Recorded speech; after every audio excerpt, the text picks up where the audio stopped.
knows that we're live now. So, with that being said, do not adjust your TV screens or your computer screens, laptop screens, phone screens, tablet screens, or any screens you have.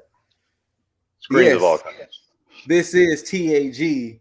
And just like the NWO, we're invading the Less Than Stealthy Ninjas today. So, of course, I myself, ScooterRay, aka the second son of Papa Shango, Scooter Shango, the man to my right, Jaeger Bombastic, so fantastic that right now Anna J is fighting Dr. Baker, and if he had Anna J, Jungle Boy wouldn't get a back. Ooh. He would be the one creasing and gripping said leather. I most definitely would, and leather would probably be the only thing in her closet. But anyways, but it ain't just about me, guys. You know. But I will let Dr. Shango get with the introduction here. And of course, how can we not forget the main man himself, just like Lobo, the perfectly imperfect, the yin to the yang, the man of the happy accidents, the one, the only, Lip Dizzle. I'm kind of mad, man. I don't get a chance to do my intro like that. Like I never even think of shit like that on the fly. That's dope as fuck. Bro, he called you Bob Ross with your happy accidents. Yeah, but I will say this though, ladies. I know Scoot said you don't have to adjust your screens, but I know if you want to adjust your screen to make sure this box over here is zoomed in for your whole screen, feel free to do that. Because we know that's what you're here for. So just don't go stroking my ego. I will not be offended. Just because you got the stroke now, I gotta get the stroke. Come on, man. I mean, look, trust me, it comes and goes in waves, man. It does. We know what all the ladies are here to see. But now, for the people out there wondering, why is T.A.G. invading the LTSN? Well, you know, I'm part of both sides, and I just wanted to do something special tonight. You know, step outside the box. Let's just see how it works. In this box, we will be talking about a very polarizing event. It happened yesterday. Everybody knows we are talking about WWE Crown Jewel. Now, I didn't want to do this event by myself because I knew I was going to be the only one that was going to watch it. So I invited my two partners in crime so we could discuss it together, because even though they didn't see it, they can have ideas. They have ideas. I mean, we will. Now, I will say this. Okay, let me ask y'all this. What feedback have y'all been hearing about Crown Jewel? Absolutely nothing. Well, I've heard that it was an okay show. I have yet to watch an actual review of the show, so I have no idea. I mean, I kind of know who won and lost in certain situations. Like I know Roman beat Brock. I know that shit happened. I know Woods is king of the ring. I know Zelina's queen of the Queen's Crown. But I think other than that, I don't know what else happened outside of that. But the main things I do know. But as far as the show, I haven't heard any bad things. I've just kind of heard middle of the road things. So hey, it was an okay show. What if I tell you, gentlemen, this was one of the better pay-per-views of the year? I would say that's sad. But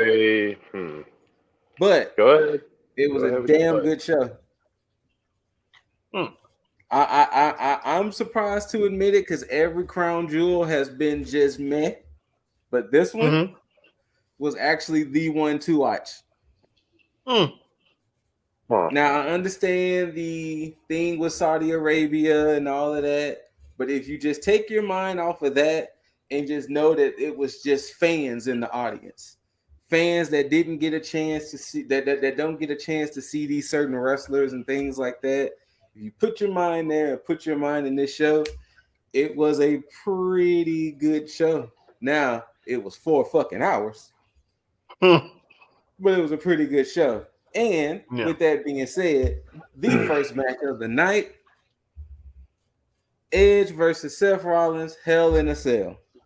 You start off with the Hell in a Cell match. Now, I took notes from Sir Yeager. Took some notes here. Now, they said at the beginning of said match, this is the 50th Hell in a Cell in WWE's history. Oh, word? Yep. Feels like there have been more. You're right. But nope, this was number 50. Not only that, this was Seth Rollins' 4th Hell in a Cell match. And the statistic that surprised me, this was only Edge's 2nd Hell in a Cell. Really? Yeah, one with Undertaker. Only had that one with the Undertaker, and that's it. Yeah. I thought Edge was in more Hell in a Cells. Interesting. Yeah. Now, I will say this. If you wanted to watch a good Hell in a Cell match, check this one out. And you know what? Go ahead. Without even watching it, I would believe that based on, if you watch the Stone Cold podcast, the Broken Skull podcast, Seth Rollins, he's going to be pretty protective, especially on this. He don't want a repeat of the fucking Hell in a Cell with the Fiend. Yeah, so I can see that. Great action back and forth. There was some great spots. There was one nasty spot Seth took. He was on the top rope. Edge pushed him. He launched into the cell. Then he bounced off the cell and fell into a table.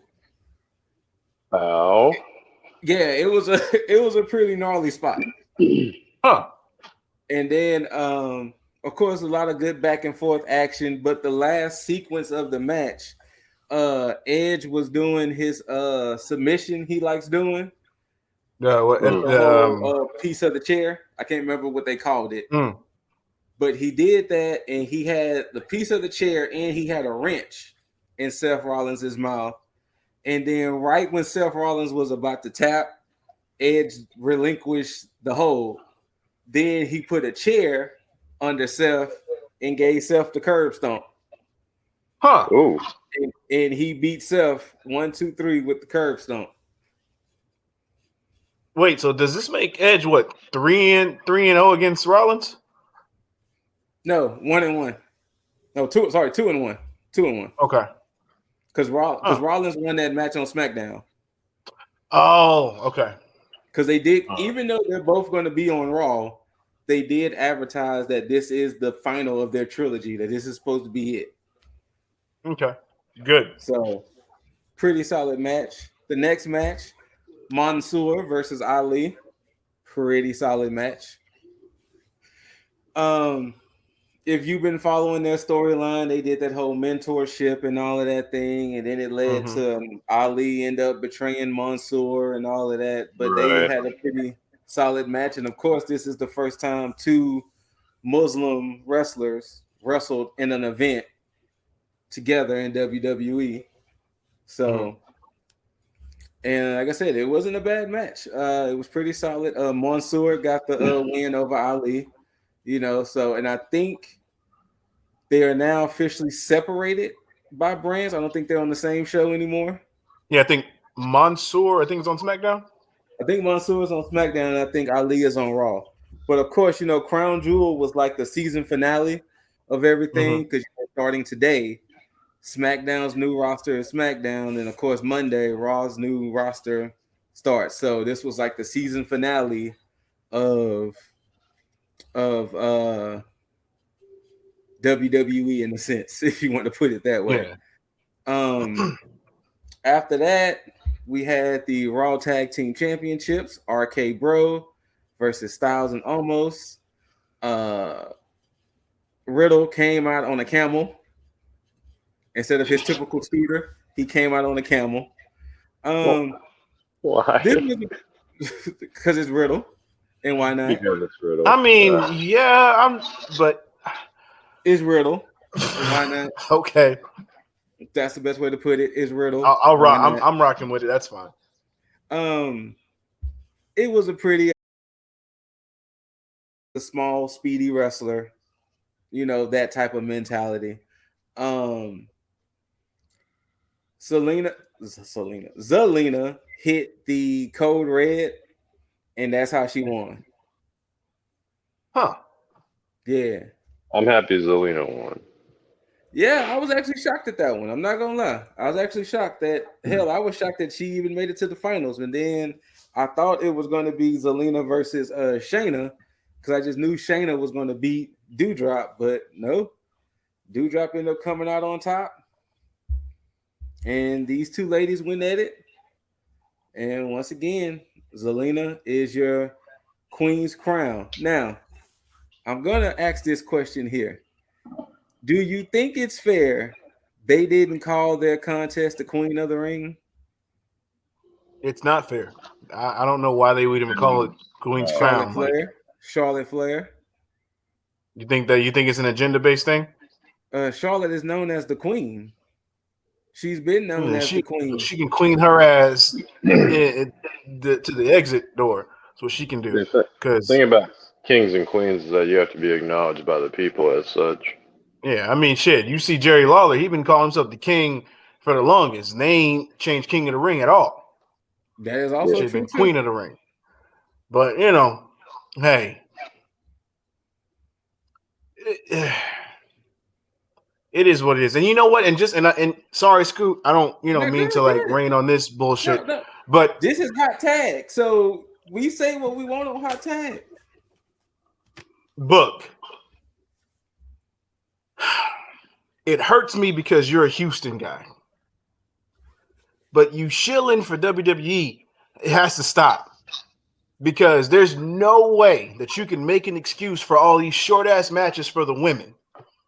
You can't pick and choose when you want to utilize your excuses, because you can't sit here and then say for one situation where it's like, oh, it's a new changing of the times. And then when we get to the women having these short ass matches and you're like, oh, well, back in my day, your King of the Ring was meant for. No, you can't do that. It has to be one or the other. Either you say it's a changing of the time. Wait, for the people out there, including me, what exactly are you talking about? Oh, sorry. Booker T was basically commenting on the backlash of all the women having these short ass matches. Okay. And instead of being like, hey, yeah, these women deserve more time to kind of showcase themselves, he was basically shilling for WWE, being like, well, it's not about the time in the ring. It's really about, who's going to become, the queen. And I'm like, no. Yes, it's about that too. But I mean, this tournament is meant to showcase who's supposed to be getting pushed down the line, whether that be the winner or people that shine during the tournament. Yeah. That's never changed. And he's a product of that.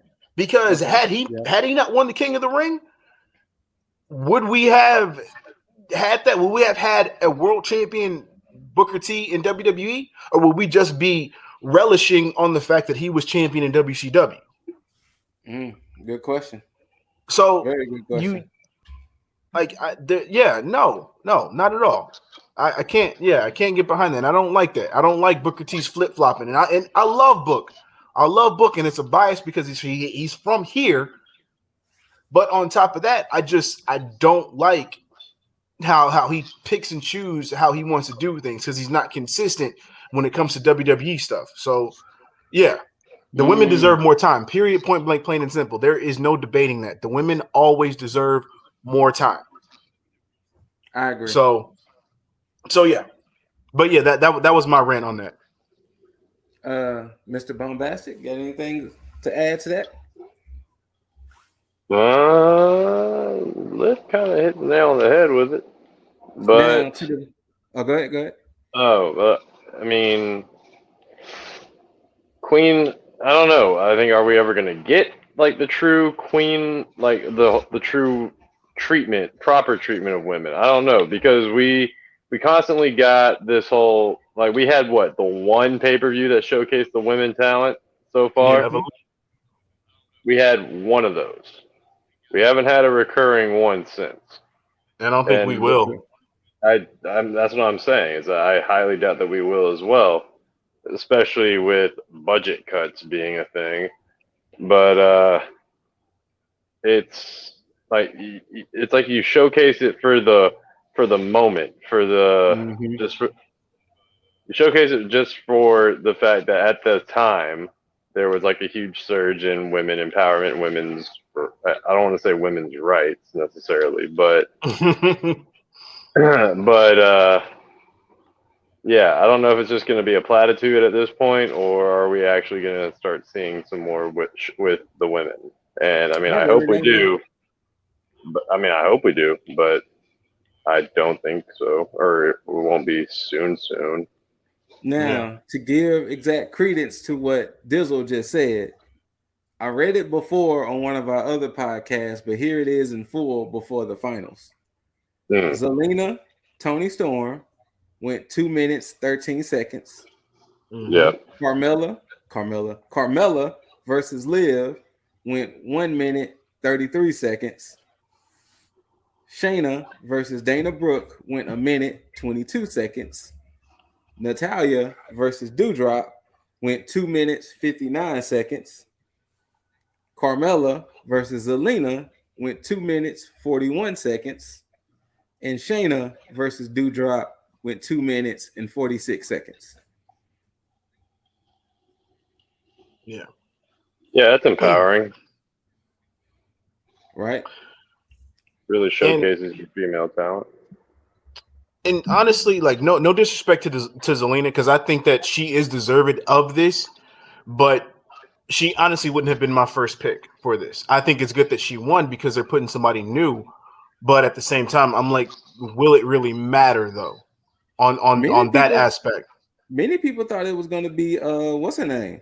Many people thought it was going to be Shayna, since she started, reverting to this badass, I'm gonna start killing these women again. So many people was like, "Oh, this is definitely going to Shayna." Well, yeah, that was one of my picks. For me, with the landscape of who was in the tournament, I only had 3 picks, and that was Doudrop, Shayna, and Liv Morgan. Okay, that was it. But if you would have thrown Tegan and Shotzi in there, I would have damn sure chose Tegan on that one. And I know Jaeger would have chose Shotzi, but that's because we both have our biases. But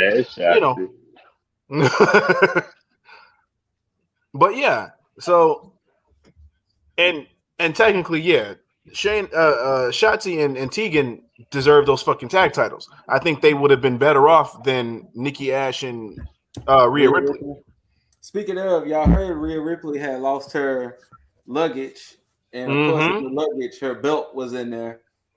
Oh shit! Yeah. What's up with y'all fans, man? You know what? Let me not do that, because I don't know if a fan took it. They said it got lost. But apparently, the airport had lost her luggage, and she didn't have her wrestling gear. And luckily, Damian Priest had some extra pants, and apparently his pants fit Rhea. Well, that would make sense. So do we start calling Rhea the man now? I mean, she is wearing the pants. So, I mean, hey. She is wearing the pants. But all right. So after that, and like I said, congratulations to Queen Zelina Vega. She'll wear it well. Long may she reign. Indeed. Now, this was, personally speaking, my first groan of the night. Oh. Hold on, let the graphic pop up. Huh. Oh, and there it went. That's where it needed to go. Away. You know what's funny is I forgot this match was even on there.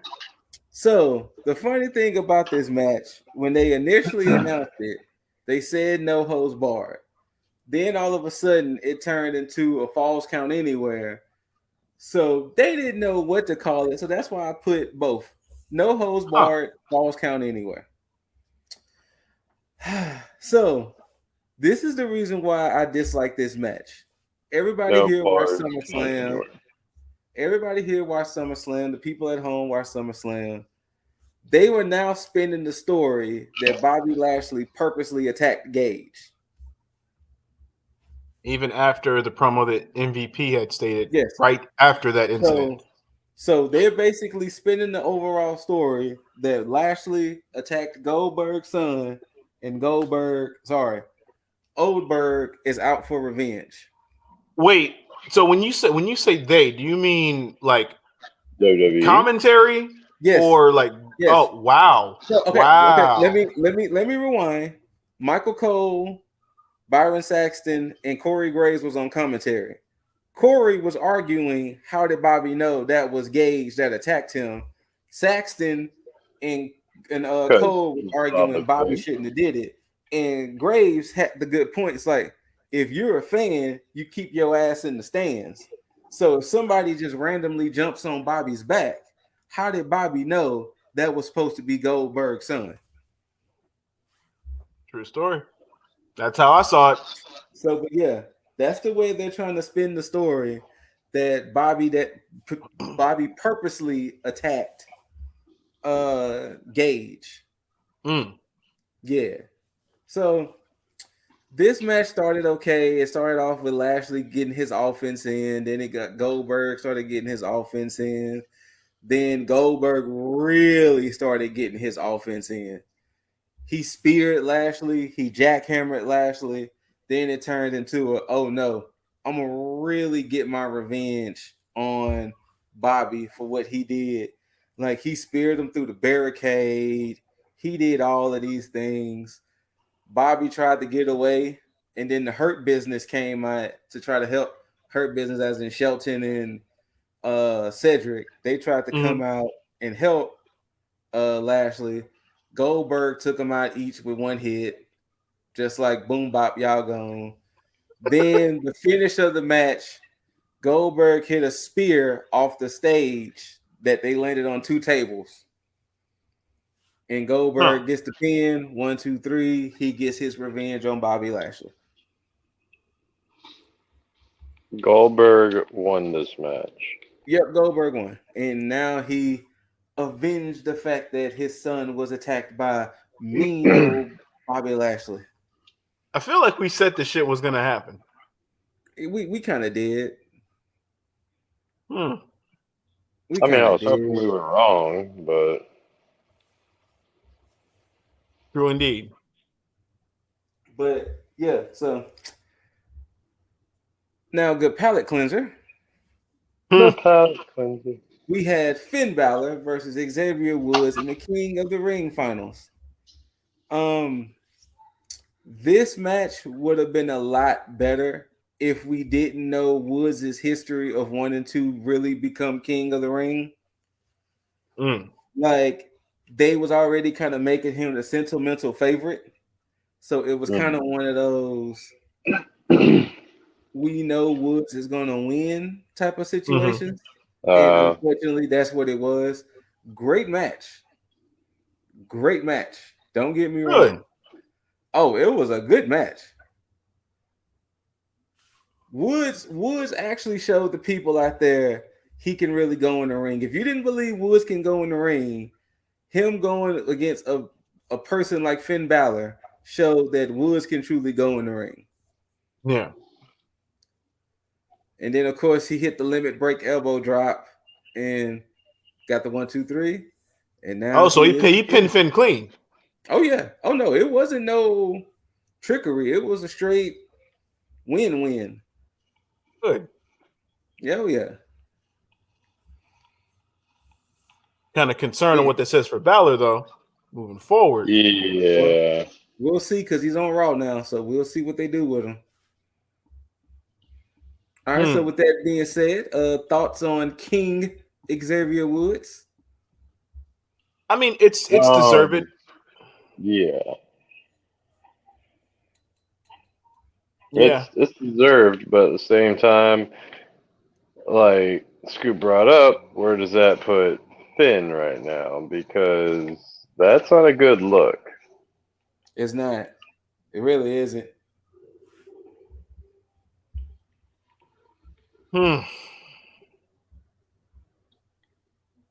Yeah, now there's not this there's you I mean there's no telling what's gonna happen because I mean he could easily bounce back from this.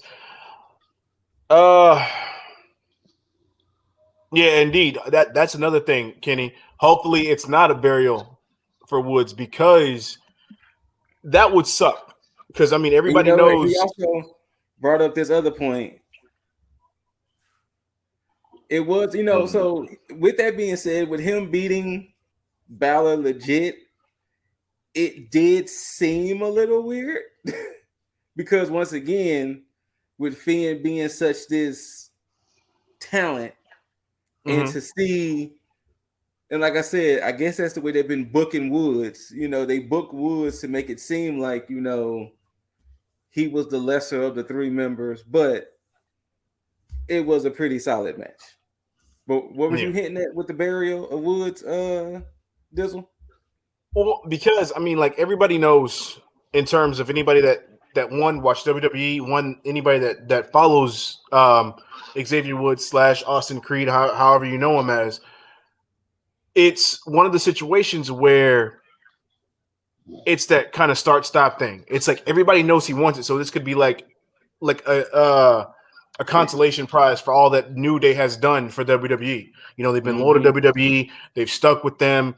They've garnered all this attention in terms of any type of commercialism or popularity to the point to where it's like, hey, we know you want this. Here, let's go ahead and bring this tournament back.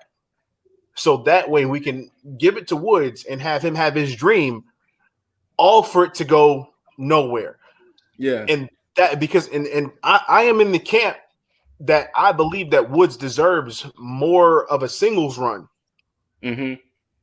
Because he like, if you look at the entire New Day, you already know who's going to be pushed. Kofi has already had his extensive list of just championship reigns, his longevity with the company. Big E is a prospect in terms of Vince McMahon's big man. And Xavier Woods will be the typical person that will get lost in the shuffle to the point to where it's like, oh, yeah, he's the third wheel.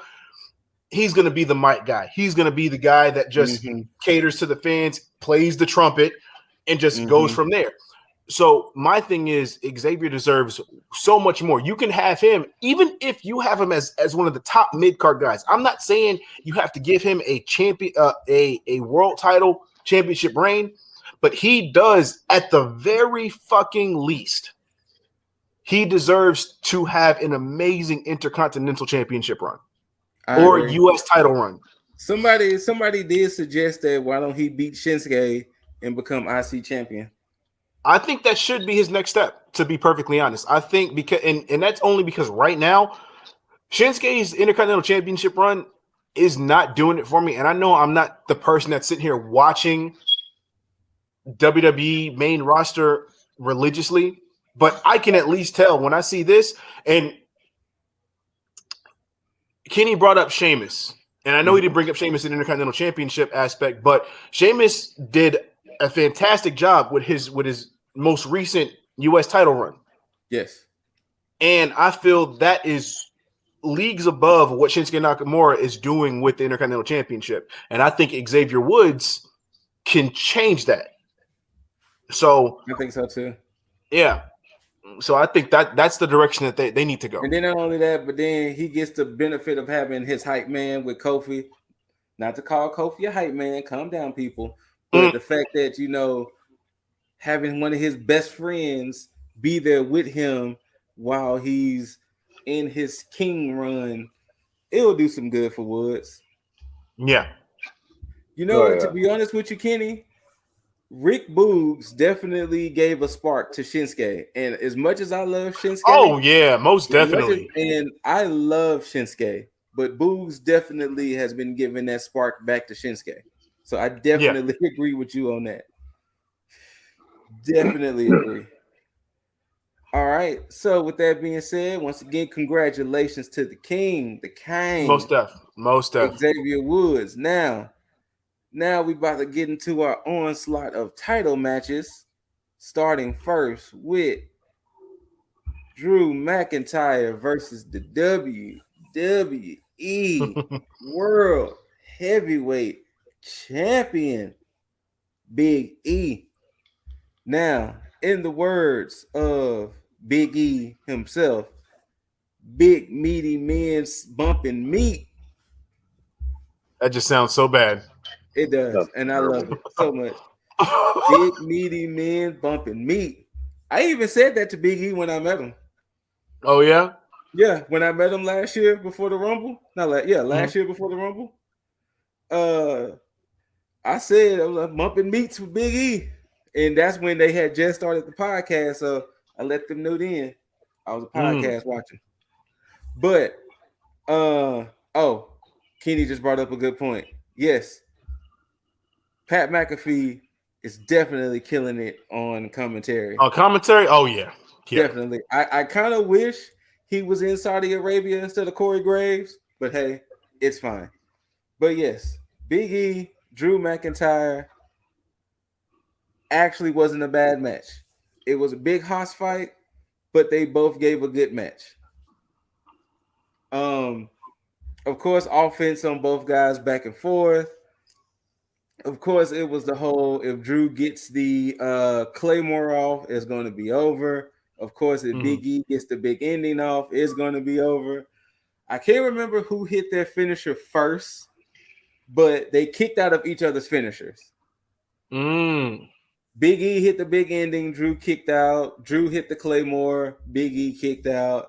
Then the last sequence of the match, it led it to Big E basically wrestling and keeping Drew on his shoulders to hit the big ending again, get the 1, 2, 3. Big E retains. And of course, if you've been following the draft, Big E officially moves to Raw. Drew McIntyre goes to SmackDown. They gave a moment of respect to each other.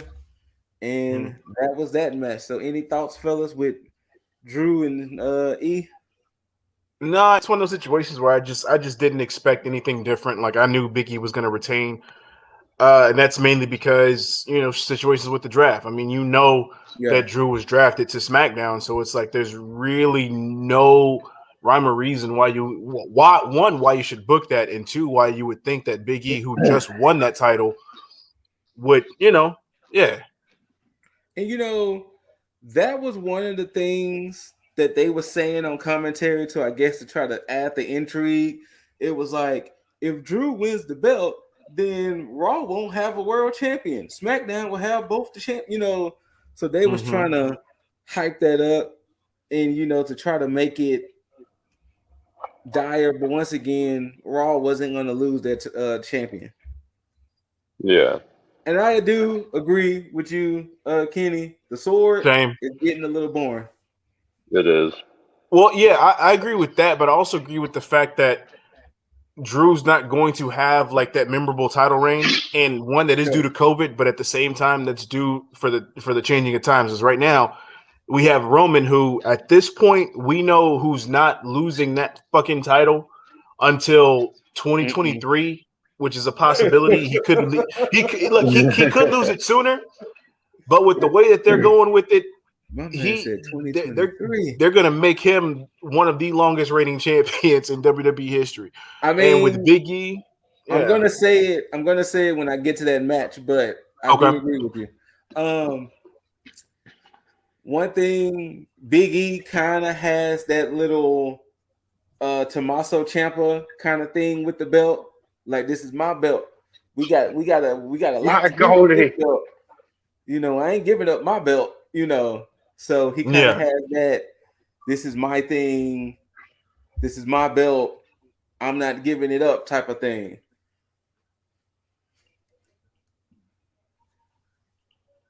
Yeah, it'll definitely be a good challenge for Roman. I mean, at least a palate cleanser for what's been going on.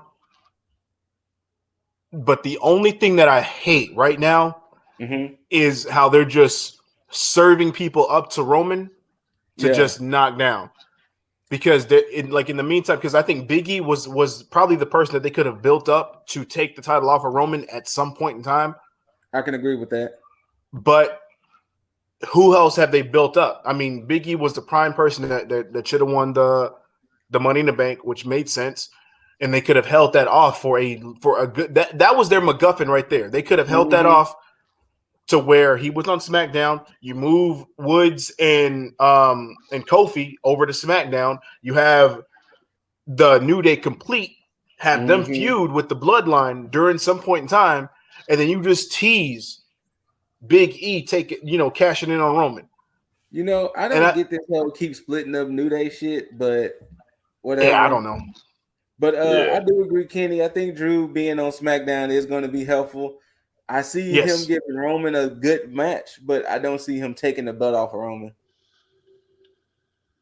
Yeah, I think they just need to go ahead and just give Drew a mid-card title run just to kind of if they don't give it to Woods, go ahead and give it to Drew after he loses to Roman and just have him kind of just rebuild that whole situation up.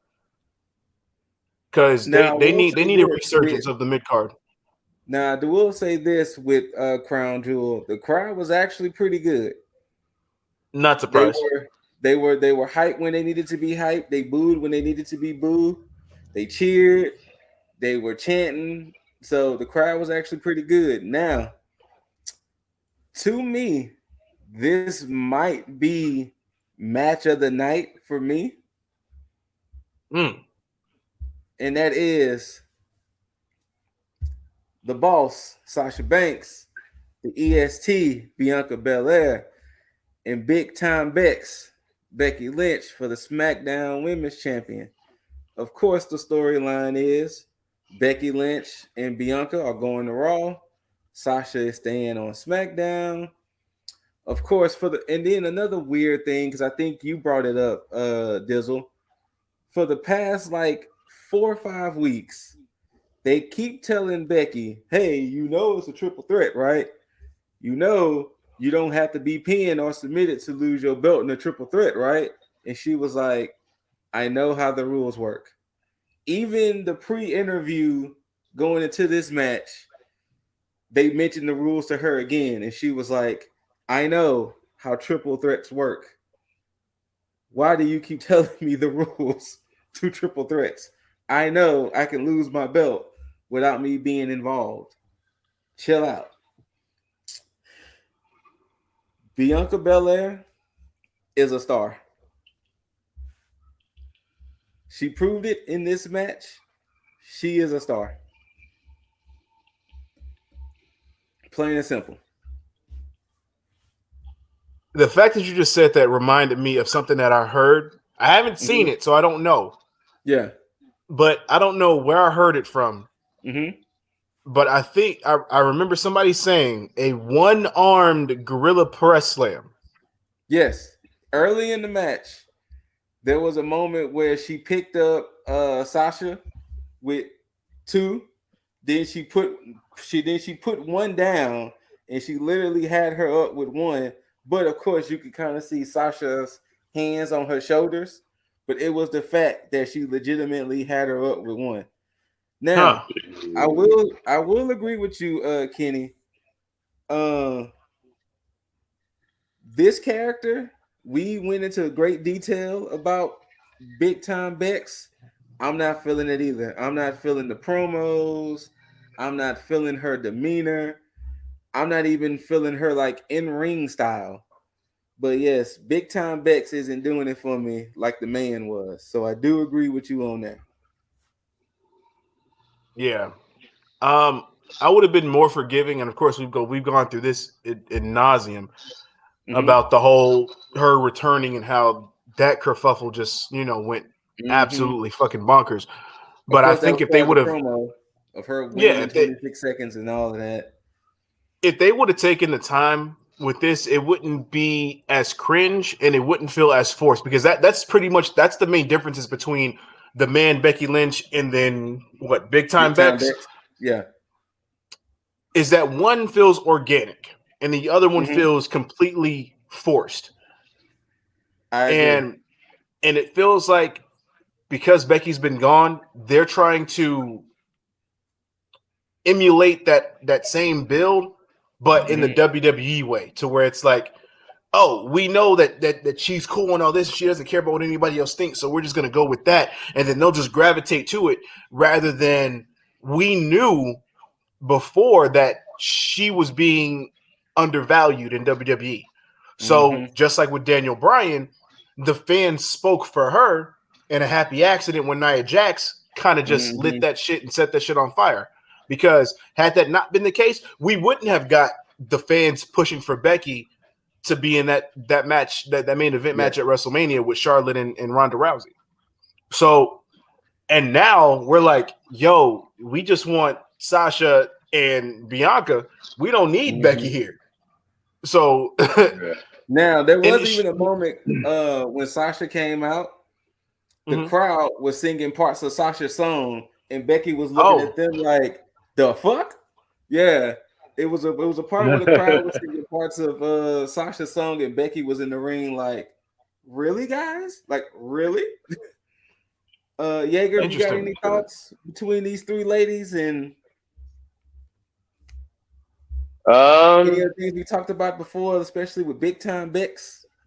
I mean, before I get into the ins and out of this match, I guess I'm just still salty about freaking big time Bex, winning that belt so quick. But aside from that, no, I'm ready to get into the match itself. Of course, standard triple threats. I fight you, you fight me, we fight this one, this and the other. Yeah. And like I said before, Bianca proved she is a star to be in this business. And while we're on the subject, congratulations to Bianca Belair, because she is PWI's number one out of 150 women. She was ranked number one. So congrats to Bianca Belair for that. Most def. But she definitely proved she is a star in this match. The in-ring work is amazing. The selling is amazing. The storytelling of the match is amazing because, it kind of turned into we don't want Becky to be champion anymore. But at the same time, I don't want you to be champion.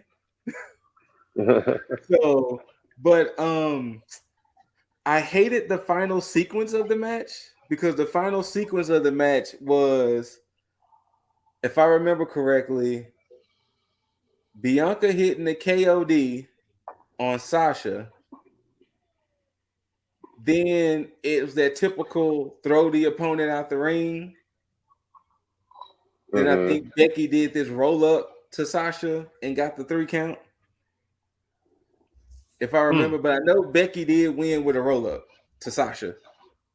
She pinned Sasha in a roll up to get the 3 count. Becky did. Yeah, Becky did. Okay. So Becky retains via roll up.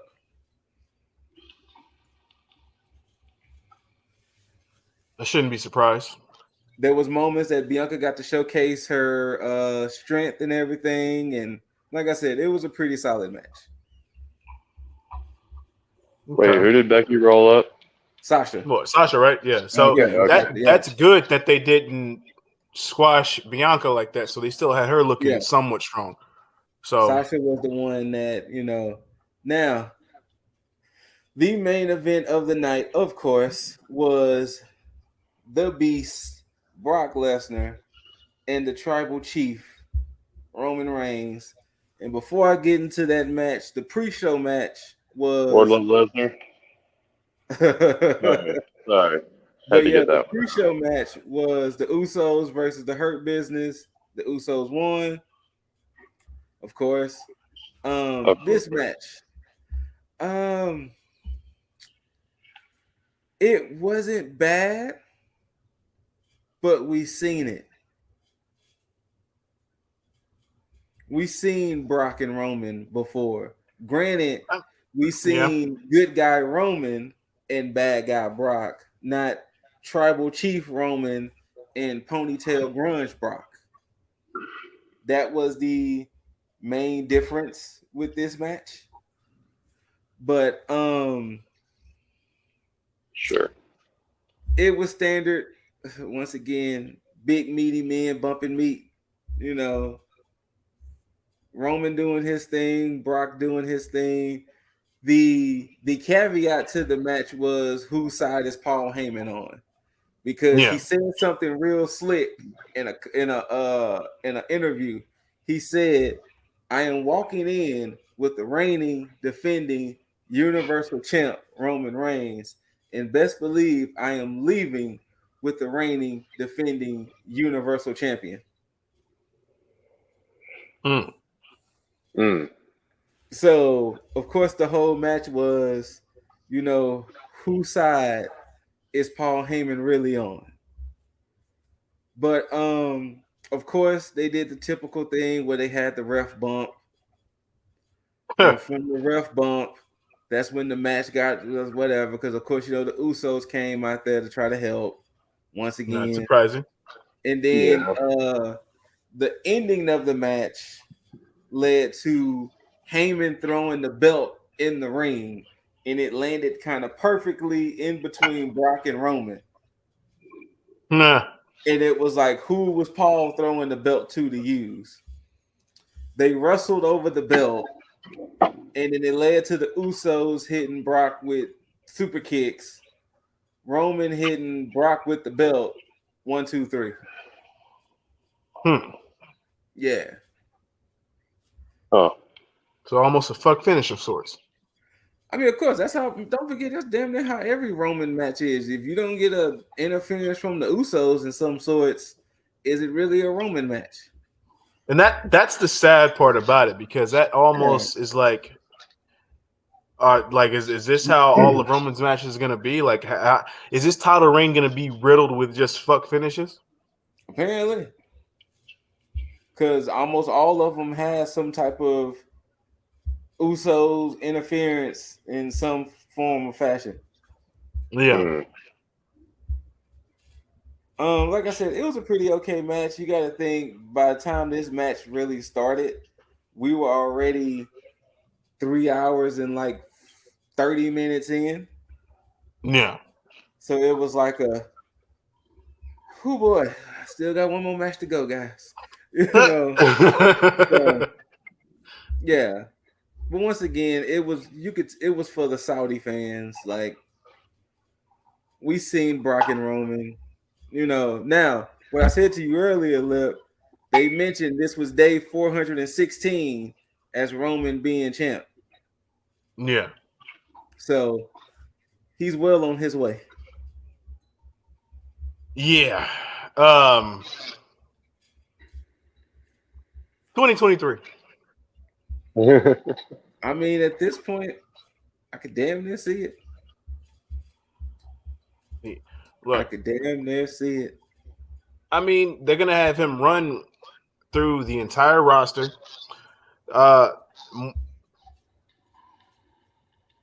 What'll probably happen is they'll probably give Big E the win over Roman at Survivor Series because it doesn't mean anything. Which I think they should, because I think that'll revitalize Roman's character. Because then you'll see a chink in that armor, and that'll have him kind of just go beast mode on SmackDown, which will make everything else believable. Yeah. Well, since you said that, hold on, let me answer Kenny. Yes, Kenny, I do agree. They should have had they should have had the triple threat being the last match, but of course, Roman has to go on last. The tribal chief. I think that's part of what he's requested. Yeah. The tribal chief has to be last. And then the other thing he said, I don't know if they wanted to make it no DQ. I think they probably didn't want to make it no DQ only because of Bobby Lashley and Goldberg was no holds barred, falls count anywhere. So I guess they didn't want to have two of the same matches on the card. So that's the only reason why I can see this one stayed a regular singles.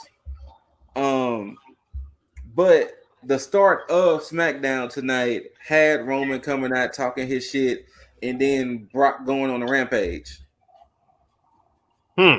Like, he beat up Roman, he beat up officials, beat up other wrestlers, and then Adam Pearce tried to calm him down, and then Adam Pearce, I guess, called him back out.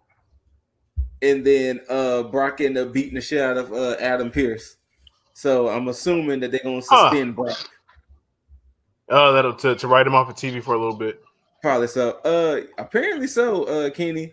Apparently Roman has those demands already. I guess with him him morphing into the tribal chief, and I guess he's been killing in the ratings and killing in the merch. I guess they gave Roman kind of carte blanche to do what he wants. Makes sense. Yeah. What are your thoughts on everything, Jaeger, with Brock and Roman, or Roman's character and everything?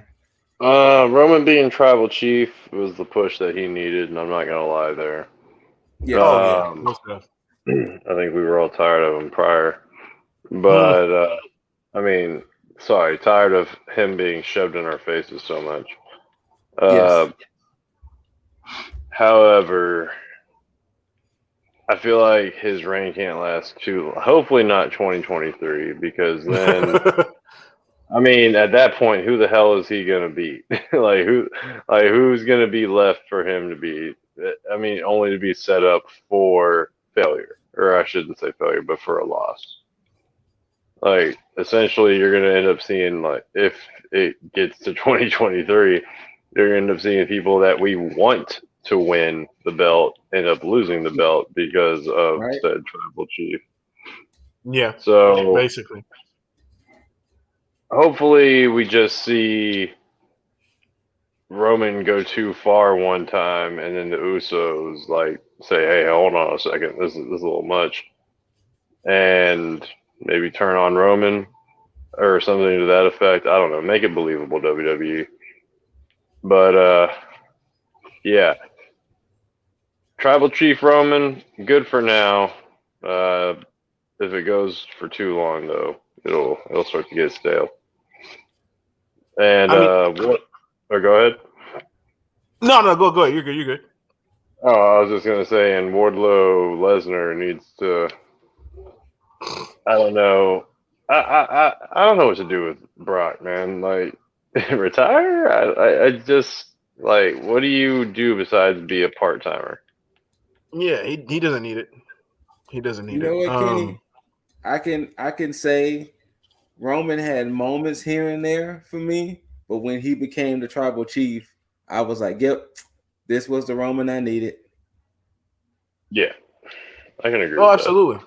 And I hear what's rumored is that they want to find a way to turn him heel. Well, not necessarily find a way, but I think that they have plans to turn him heel. So I don't know how they're going to go about that. Who, Roman? Because he's not heel already. I mean, sorry, not heel. I mean, to turn him face. My bad. I was about to say, is he not a heel already? Yeah, no, he's definitely a heel right now. But yeah, I don't know how they're planning on turning him face. Because you would have to have a bigger threat than Roman in the bloodline right now and on SmackDown, and you do not, and you haven't built up anybody that could do that, and I don't think anything right now would be believable at this point. No. Before we wrap this up, I do want to say Undertaker was in Saudi Arabia, and if y'all didn't see it, I guess. I thought I sent it to the group chat, but apparently he was in Saudi Arabia at a concert, and he was introducing Pitbull at a concert. As the Pitbull was in Saudi Arabia.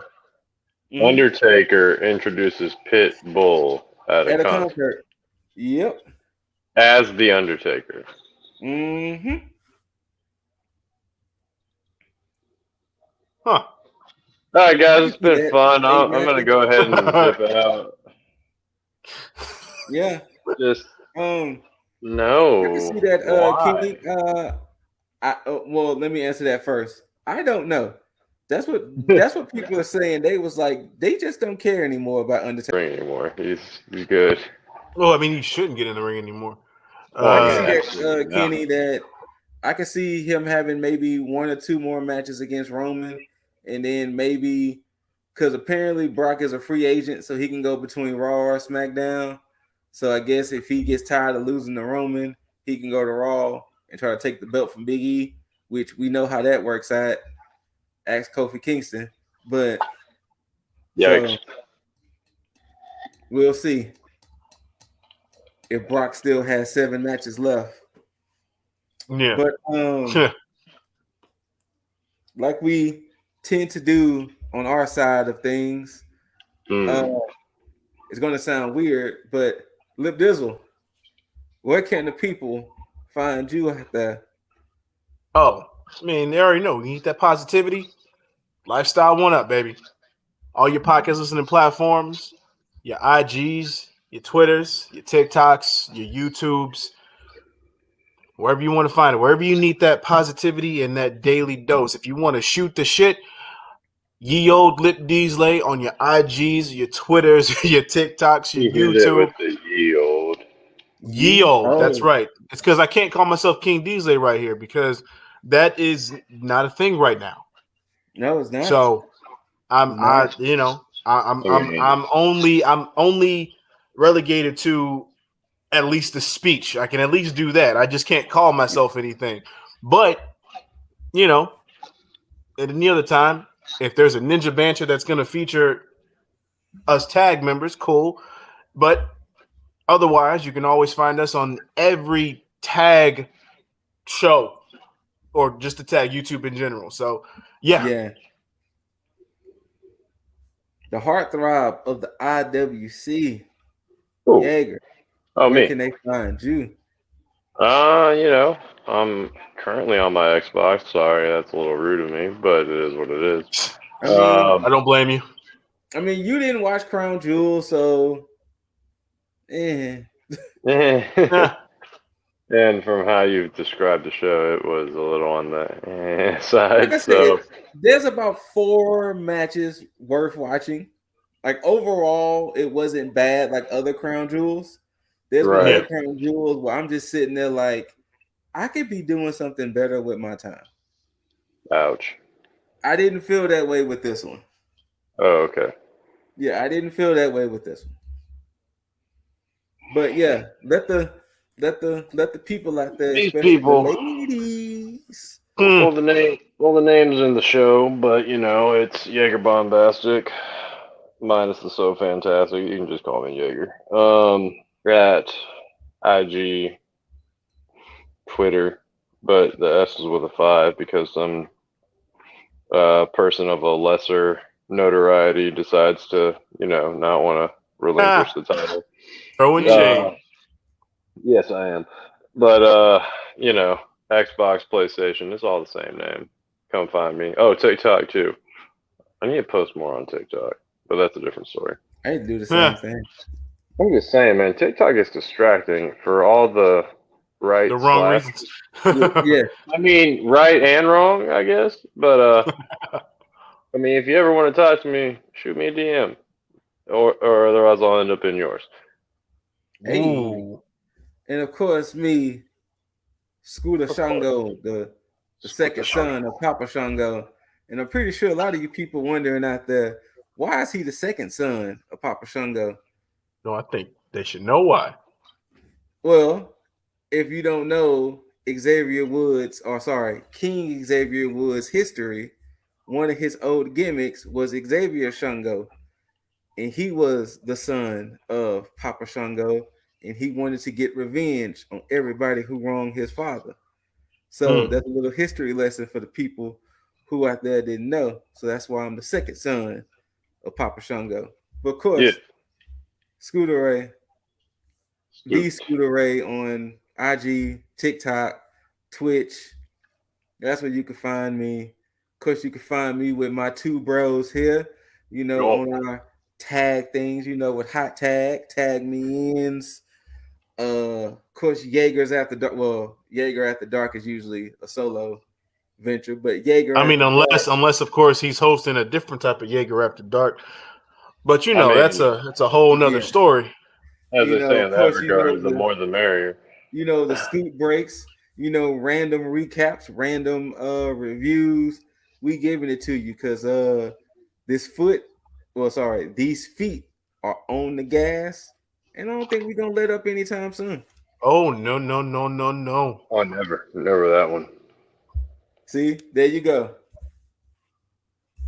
There you go. He knows who he's creating in 2K22, Xavier Shango. But of course, as y'all probably still noticing, yes, we are on the Less Than Stealthy Ninjas Twitch page because I am a member of that quartet as well. Hey, so shouts out to Aranya, Boss, and Zerk, my three fellow ninjas. And also shouts out to Kenny because Kenny has been rocking with us for the longest. So I do want to give a shout out to Kenny. Shout out. You know what I'm saying? Thank you for being in the chat. Thank you for rocking with us on this special edition of Hot Tag. And you know, like we tend to do, give a too sweet to the bros. Always. Bam. Mr. Deasley, go ahead and hit him with the outro you like to say with the love it, hate it. Don't forget to rate it. Simple as always. Doesn't matter. Thank you for watching. If you are still here with us, whether you loved it, hate it, don't forget to rate it. Thumbs up, thumbs down. List all your comments, questions, concerns, anything. You ladies, your phone numbers for Jaeger Bombastic over there. Hit the notification bell. But most importantly, mother effing subscribe. Yes. But of course, I don't know if if you want me to sign off, I'll sign off. But I'll let you do that shit. You know I'll you know what? Only because it's a special edition, I'm gonna try to do this. Okay, you know? all right, hell yeah. You know what I'm saying? Yeah. So. Not only subscribe to T.A.G, The Average Gamers. You know, Dr. Britt Baker tells y'all almost at the beginning of every video who we are. True story. Don't forget to subscribe to the Less Than Stealthy Ninjas. You know, it's all one big word. You know, don't forget to subscribe to the LTSN. You know, but most importantly, you know what you most importantly have to do? Don't forget to tag the fucketh out. Oh, damn it, I missed one.